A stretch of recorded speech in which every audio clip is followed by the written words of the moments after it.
ayatnya yang pertama sampai ayatnya yang ke-26. Dan sebelum kita mendengarkan bagian firman Tuhan ini, mari kita tenang dan kita berdoa. Kita berdoa. Ya Tuhan, kasih roh, tolong ketorang baca Alkitab dan terima Tuhan ajaran di kami, supaya ketong hidup jadi baik dan terus menerus bikin baik dan tuntunan ketong masuk bulan yang baru dengan baik-baik. Amin. Amsal pasal 3 ayat 1 sampai ayatnya yang ke-26 demikian bunyinya, berkat dan hikmat. Hai anakku, janganlah engkau melupakan ajaranku, dan biarlah hatimu memelihara perintahku. Karena panjang umur dan lanjut usia serta sejahtera akan ditambahkannya kepadamu. Janganlah kiranya kasih dan setia meninggalkan engkau. Kalungkanlah itu pada lehermu, tuliskanlah itu pada loh hatimu. Maka engkau akan mendapatkan kasih dan penghargaan dalam pandangan Allah serta manusia. Percayalah kepada Tuhan dengan segenap hatimu, dan janganlah bersandar kepada pengertianmu sendiri. Akulah Dia dalam segala lakumu, maka Ia akan meluruskan jalanmu. Janganlah engkau menganggap dirimu sendiri bijak. Takutlah akan Tuhan dan jauhilah kejahatan. Itulah yang akan menyembuhkan tubuhmu dan menyegarkan tulang-tulangmu. Muliakanlah Tuhan dengan hartamu, dengan hasil pertama dari segala penghasilan. Maka lumbung-lumbungmu akan disepenuh sampai melimpah-limpah, dan bejana kemerahan akan meluap-luap dengan air buah anggur. Hai anakku, janganlah engkau menolak didikan Tuhan, dan janganlah engkau bosan akan peringatannya. Karena Tuhan memberi ajaran kepada orang yang dikasihinya, seperti seorang ayah kepada anak yang disayangi.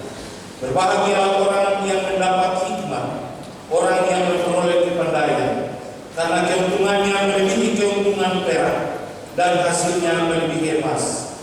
Ia lebih berharga daripada permata, apapun yang kau inginkan tidak dapat menyamainya. Umur panjang ada di tangan kanannya, di tangan kirinya kekayaan dan kehormatan. Jalannya adalah jalan penuh hikmat, bahagia. Segala jalannya sejahtera semata-mata. Ia menjadi pohon kehidupan bagi orang yang memegangnya. Siapa yang berpegang padanya akan disebut berbahagia. Dengan hikmat Tuhan telah meletakkan dasar bumi, dengan pengertian ditetapkannya langit, dengan pengetahuannya air samudera raya berpencaran, dan awan meninggikan embun. Hai anakku, janganlah pertimbangan dan kebijaksanaan hidup menjauh dari kamu. Peliharalah itu, maka ia akan menjadi kehidupan bagi jiwamu dan perhiasan bagi lehermu. Maka engkau akan berjalan di jalanmu dengan aman, dan kakimu tidak akan tertangguh.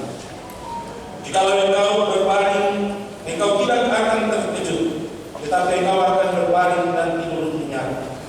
Janganlah takut kepada kekejutan yang tiba-tiba, atau kepada kebinasan orang fasik bila itu datang. Karena Tuhanlah yang akan menjadi saudaramu dan akan menghindarkan kakimu dari jerat. Demikian firman Tuhan.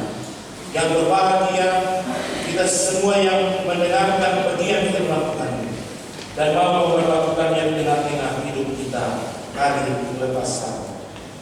Bapak Ibu yang diberkati Tuhan, dari bacaan ini kita akan ada dan menikmati kehidupan di minggu yang baru ini dengan sebuah catatan tema, berkat hikmat.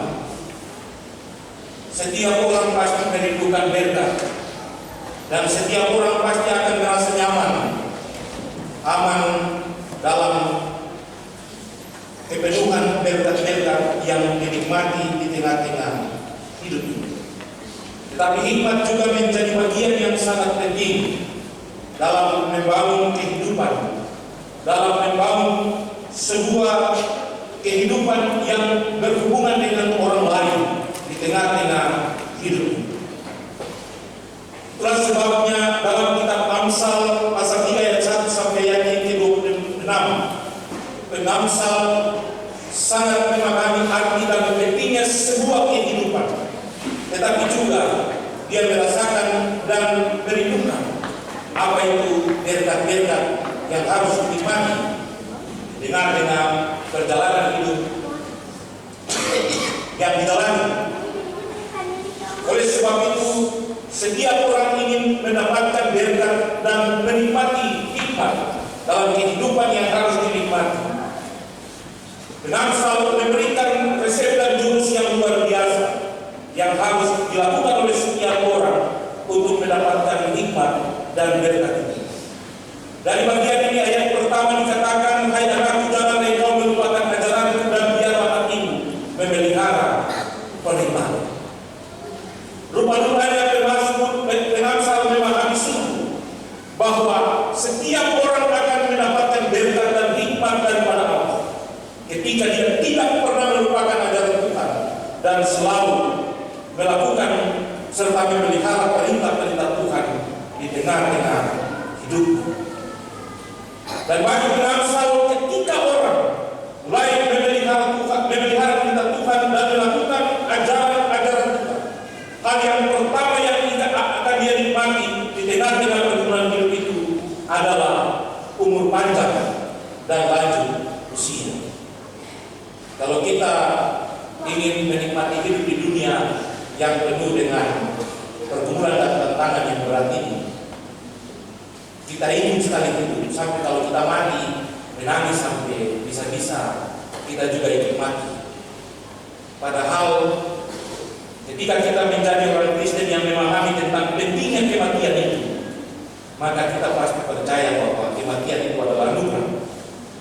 Dan hal itu membuat pengamsal memberikan sebuah resep yang gitu bahwa kita akan menikmati umur panjang dan lanjut usia serta sejahtera diberikan oleh Tuhan adalah tidak pernah melupakan ajaran Allah dan memelihara perintah-perintahnya di tengah-tengah hidup ini. Itulah sebabnya supaya kita tetap ada dan kita tetap menikmati kehidupan di dalam sebuah anugerah dan berkat yang berasal daripada Allah itu. Dia bilang, janganlah kiranya kasih dia meninggalkan engkau, kalungkan itu pada leher dan tuliskan itu pada lohu. Mengalungkan sesuatu di leher berarti melukiskan bahwa berjalan kemana saja kita akan ada dan berjalan bersama apa yang menjadi bagian yang ada di leher kita atau di bagian tubuh kita.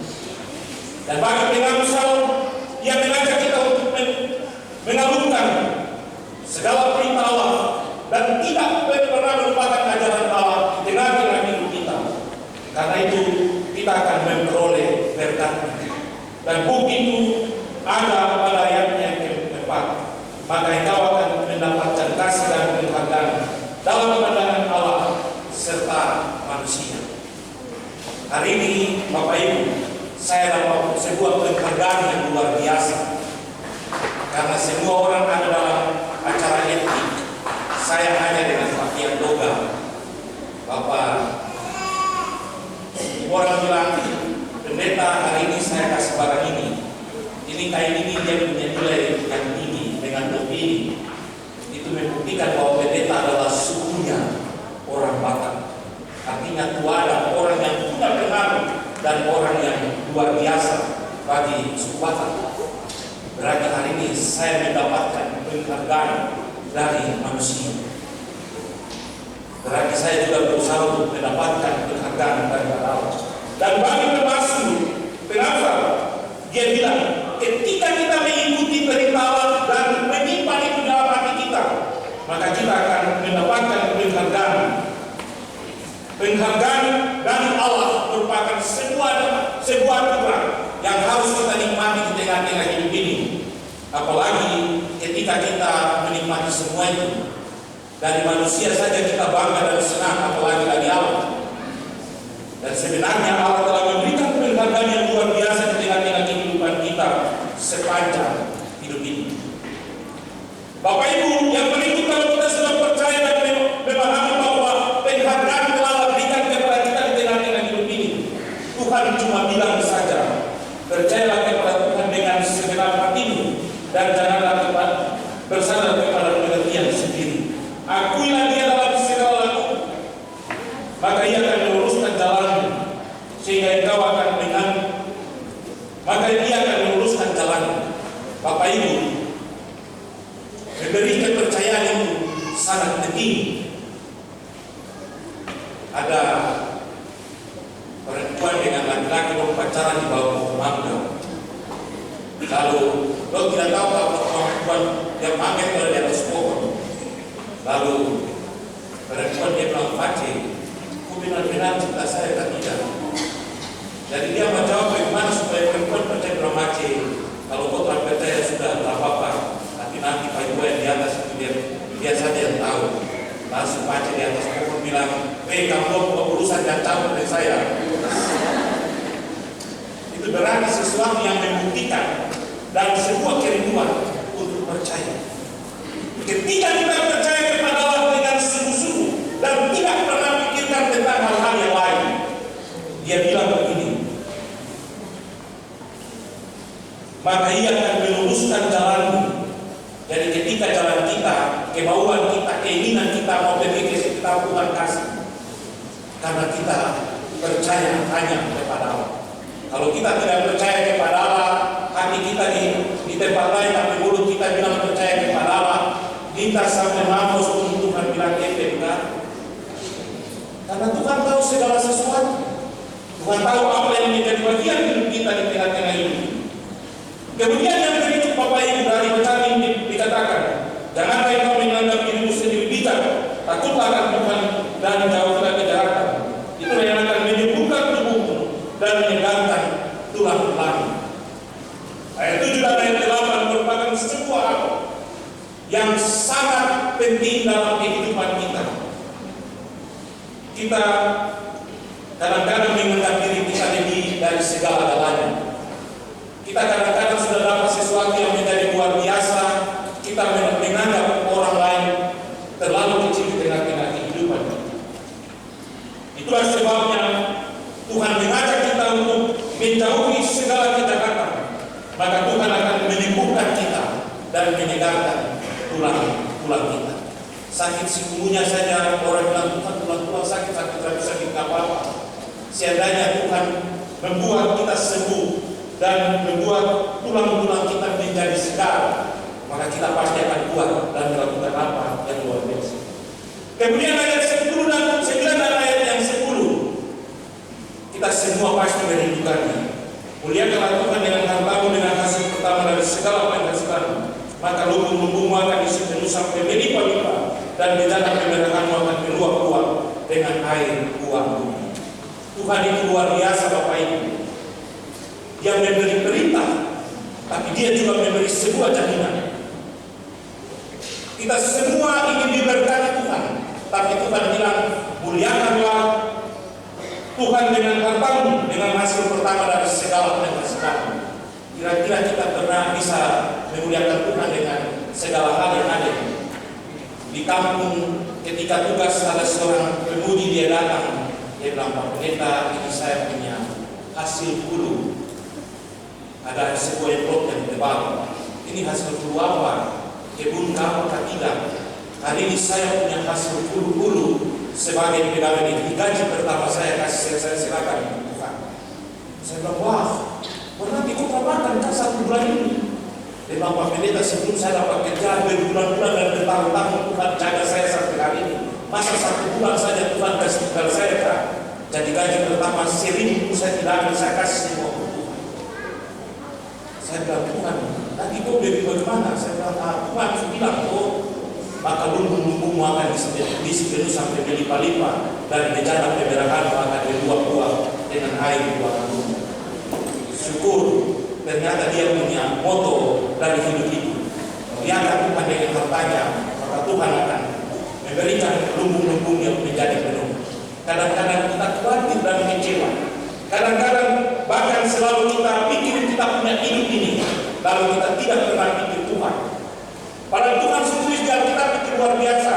Janganlah khawatir akan hidup ini, akan apa yang kamu makan, akan apa yang kamu minum, akan apa yang kamu pakai. Tapi carilah dahulu kerajaan Allah dan kebenarannya, pasti Tuhan tambah kepadamu. Tapi kita khawatir sampai dalam hidup yang kita jalani dengan hidup ini. Ada bagian firman lain juga yang bisa memberi sebuah keyakinan yang besar kepada kita, bahwa ketika Tuhan perintah, Dia juga memberikan sebuah jaminan yang luar biasa bagi kita.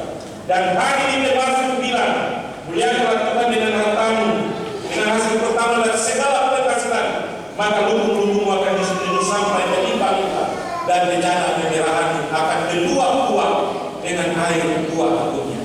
Bapak Ibu, harta jangan pikir uang, harta itu banyak. Hari ini kita tidur, ketika kita kaget untuk Tuhan, ini tanggal 27 Agustus.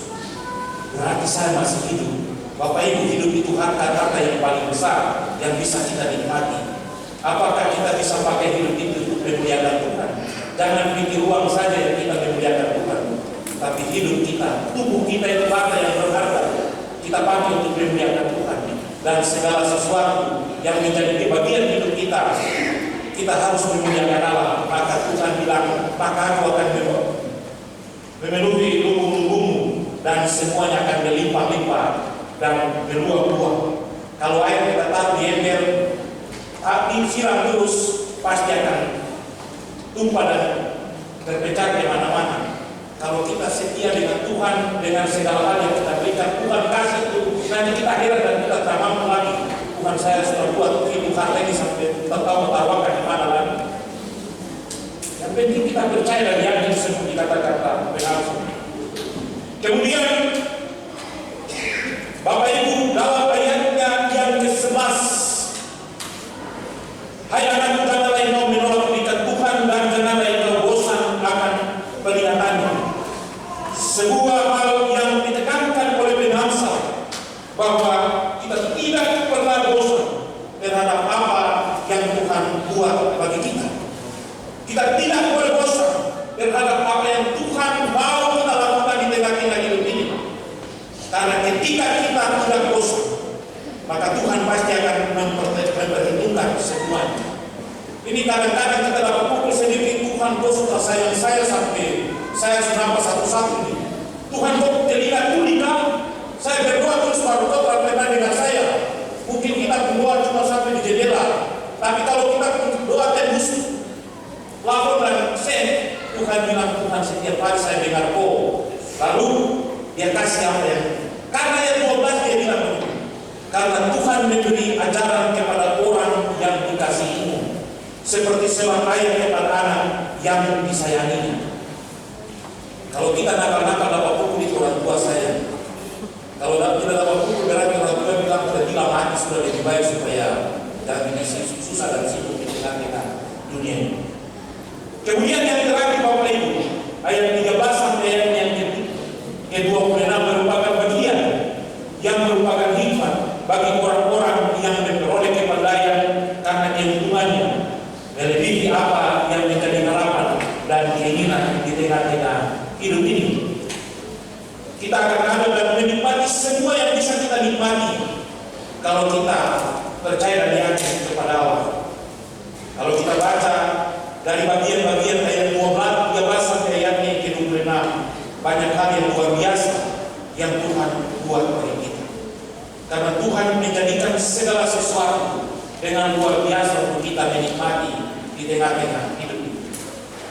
Tuhan cuma minta, jangan kasih tinggal Dia, jangan kita melupakan Dia, jangan kita mengabaikan perintah-perintahnya, maka Dia pasti akan tuntut segala sesuatu yang kita lakukan. Saya menonton YouTube, Pendeta Yani dia bilang begini, satu kali dua orang pergi mau menghadap Tuhan, lalu berdua bilang, menghadap Tuhan, kami mau minta berkat atau talenta daripadamu. Lalu Tuhan bilang, yang ada di saya tinggal dua saja, yang menerima dan yang memberi. Jadi satu cepat-cepat kamu. Saya menerima sudah, saya menerima. Langsung yang terakhir dia bilang, dia tidak mau yang memberi, tak tapi terpaksa karena tinggal satu saja diterima yang kita terima. Beberapa tahun kemudian yang memberi ini dia sementara bawa mobil jalan-jalan. Dia sampai di lampu merah, dia ketemulah dengan temannya yang saat itu sementara kita minta di pinggir jalan sebagai peminta-peminta. Dia bilang, Tuhan kawan, kenapa kau begini? Tidak tahu ini, saya kerja setiap hari, saya kerja setiap hari, setiap hari cuma begini-begini. Ternyata dia lupa kata-kata Tuhan Yesus adalah lebih baik memberi daripada menerima. Karena terima terus berarti kita minta-minta terus. Kalau memberi terus, Tuhan pasti bilang, siapa yang menabur banyak, dia tuai banyak juga. Siapa yang memberi banyak, tetapi dia panen juga yang tidak mampu dia terima. Dan itulah kata-kata Tuhan yang memberi perintah, tetapi memberikan jaminan kepada kita. Tinggal bagaimana kita memainkan peran ini di tengah-tengah hidup kita. Jadi kalau terpulangnya, kita menikmati pada berkat dan nikmatnya, pada yang lain. Tergantung daripada kita memainkan hidup ini dengan baik, maka Tuhan akan hidup semua yang menjadi bagian hidup kita. Tuhan memberkati kita, firman ini menjadi berkat bagi kita semua, supaya di tengah-tengah hidup ini kita terus menjadi yang terbaik dan luar biasa di tengah-tengah hidup ini. Amin. Paduan suara